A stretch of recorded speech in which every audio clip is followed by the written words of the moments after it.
Good evening and welcome to another episode of Exoreality. Most Mars life debates make the same mistake. They treat every clue like it has to win a courtroom trial all by itself. And when it can't, people shrug and say, no life, next question. Today I'm doing the opposite. I'm putting the clues back together, side by side, and asking a simpler question. When you stack the evidence, does Mars had life start to look like a better explanation than Mars never had life? And does Mars might still have life become a serious possibility? I'm not here to announce life found. I'm here to reopen the Viking enigma and to explain why the old dismissal no longer holds. Three ideas people confuse when people say life on Mars. They usually blur three different claims. First, past life. Mars was alive long ago, and the leftovers are still there in rocks and minerals. Second, life right now. Mars has microbes today, probably underground, probably quiet most of the time. Third, no life ever. Everything is chemistry, contamination, or instrument noise. These are different claims. Different clues point more strongly to one than the other, so I'll keep them separate. Viking's awkward result. Viking ran in 1976 a life experiment called Labeled Release, designed by Gilbert Levin and Patricia Stratt. They took Martian soil. They added a nutrient liquid where the carbon was radio-labeled. If microbes were alive and eating, the soil would release gas, carrying that radioactive label. The instrument could detect it.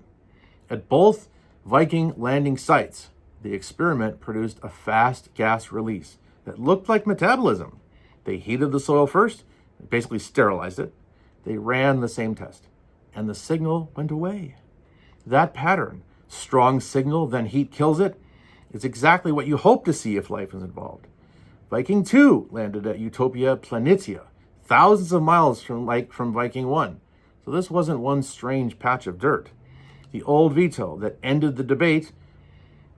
Another Viking experiment, the GCMS, reported basically no organics. No organics means no life. End of discussion. That no organics result became the veto that buried labeled release for decades. But that veto has weakened over time. The chemistry that changed everything. In 2008, NASA's Phoenix lander found perchlorate in Martian soil. Perchlorate, when heated, can destroy or scramble organic molecules. Viking's GCMS looked for organics by heating the sample. So, if perchlorate is present, heating can burn organics or turn them into chlorinated fragments. A 2010 study argued that Viking's heating conditions could destroy organics and yield misleading outputs. Curiosity, the rover, later found organic material in Martian rocks at Gale Crater, announced in 2018. In 2025, Curiosity, the rover, reported large organic molecules, including long-chain alkanes like decane in an old mudstone sample. Mars can preserve big organics. The Jezero sample that raised eyebrows. Perseverance highlighted a rock sample in Jezero crater named Cheyaiva Falls, described as a potential biosignature. They saw organic carbon. They saw mineral features and patterns consistent with chemical reactions. And it was in a former lake and delta environment. Not proof of life, but more than a random oddity. Methane, the planet's annoying whisper. Curiosity measured methane at Gale Crater with seasonal patterns and spikes. ESA, that's the European Space Agency's Trace Gas Orbiter, reported extremely low methane at global scales. This tension suggests local bursts, rapid destruction, or missing measurement pieces. Methane alone does not prove life, but alongside Viking's labeled release, organics, and Jezero samples, it becomes part of a larger pattern. Stacking the clues changes the picture. Each clue alone can be dismissed. Labeled release, maybe chemistry. Organics, maybe geology. Cheyaiva Falls, maybe abiotic. Methane, maybe rocks. But stacked together, Mars never had life, has to explain a lot. The toy numbers.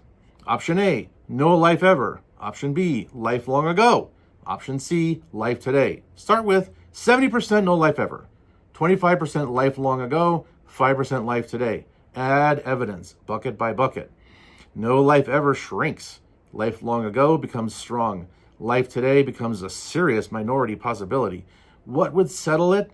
Better chemical discriminators, better contamination control, sampling below the radiation blasted surface, repeating Viking type experiments with modern tools. Past life on Mars is now a really strong contender. Present life on Mars is not proven, but it is no longer rational to treat it as fringe. Mars is not shouting, Mars is whispering, and the whispers stacked together are starting to sound like a story.